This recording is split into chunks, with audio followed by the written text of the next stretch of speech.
So joining me is Liam Halligan, our economics and business editor.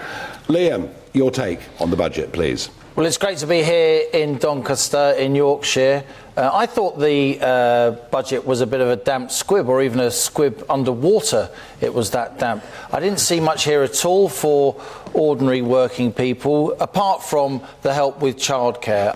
Which looked interesting. I do think that was well intentioned. It was also designed to wind Liz Truss up, because it's what she's been trying to do when she was in government for many, many years. But it seems as if most of the money, the extra fiscal headroom that the Chancellor has, because growth has turned out to be not as bad as everyone expected, because the economy has turned out to be more resilient than everyone expected, certainly the ever-gloomy Office for Budget Responsibility, the Chancellor seems to have used that fiscal headroom to give a massive tax bung to very, very wealthy families who are saving for their pensions. He's increased the tax-free allowance of money you can put in your pension in a single year from £40,000 to £60,000, and he's scrapped the lifetime allowance altogether. It was going to go up to 1.8 million, and now it's limitless. These are mind-blowing sums for the vast majority of ordinary working people here in the UK.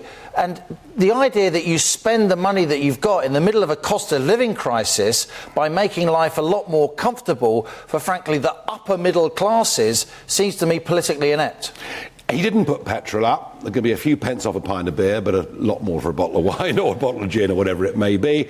I mean, if we cast our minds forward to the next election, these folk in this room are actually going to be paying an even bigger tax burden than they are now. Because allowing for inflation, he's frozen, hasn't he, all the allowances, and people doing ordinary jobs are being dragged into the 40p tax band, which used to be for the top earners in Britain. This is what we call fiscal drag. It's not a particularly difficult economic concept, but it's not widely understood. At least the Treasury hopes it's not widely understood.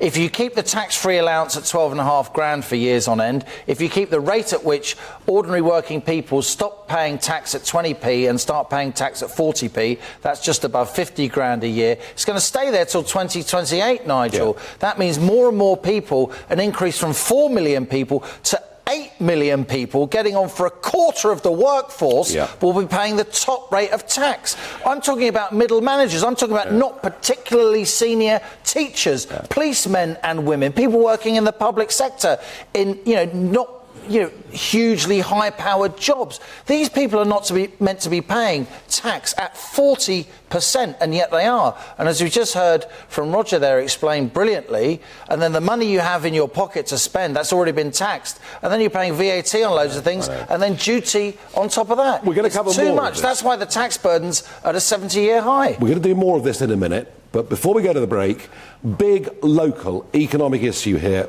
with regards to the airport. What's going on? Well, in my reporting for GBNews, I try and get out of London as much as I can. I know I've got a London accent, it's not my fault. And so I thought I'd take this opportunity of coming up to see you tonight, to spend tomorrow in Doncaster, and we're going to be looking at this issue. I know it means a lot to a lot of people in this room, of Doncaster Sheffield Airport. I've spent a lot of time in recent years up in the northeast, Tyneside, Teesside. I've seen what Teesside Airport, championed by Tory Mayor up there, Ben Houchen, has done to that part of the world. Look, we are in the heart of England. Yorkshire is the heart of England, and in many ways Doncaster is the beating heart of Yorkshire. It's crazy that we haven't got a regional airport there to bring in more investment, to bring in lots of enterprise to this part of the country. I think, Liam, you're absolutely right, and you couldn't have praised this audience more, could you, really, just now? Back in a moment with a Q&A with this live audience.